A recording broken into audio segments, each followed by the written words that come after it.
আসসালামু আলাইকুম বন্ধুরা। এই যে এলো ঈদের আগের দিন রাত্রের বেলার ভিডিও। আমি পায়েস রান্না করব, মানে মিষ্টি খাবার সব কিছু আমি ঈদের আগের দিন রাত্রের বেলা রান্না করে রাখি।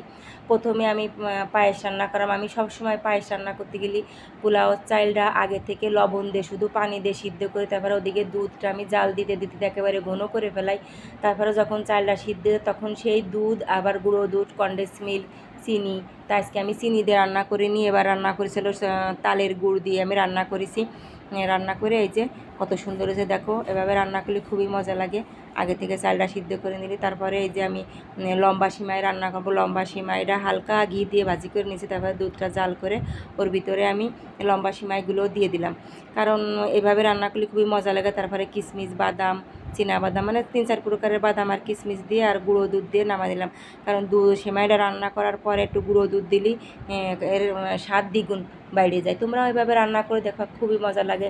আর ঈদের দিন অনেক ভেজাল থাকে। ঈদের আগে রাতের বেলা মিষ্টি খাবারগুলো রান্না করে রাখলি অনেক কষ্ট কম হয়। তাই আমি আগের দিনই সব চেষ্টা করি রান্না করে রাখার।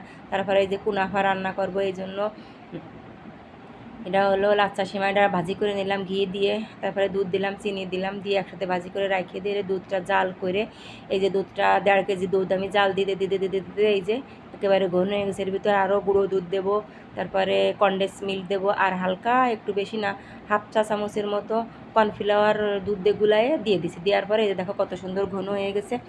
আমার ভিডিও যদি তোমাদের কাছে ভালো লাগে তাহলে লাইক, কমেন্ট, শেয়ার করে আমার পাশে থেকো।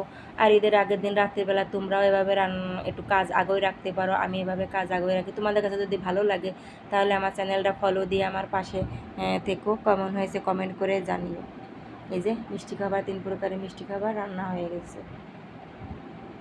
আমার ভিডিও তোমরা যে যেখান থেকে দেখছো সবাইকে অসংখ্য ধন্যবাদ। একটা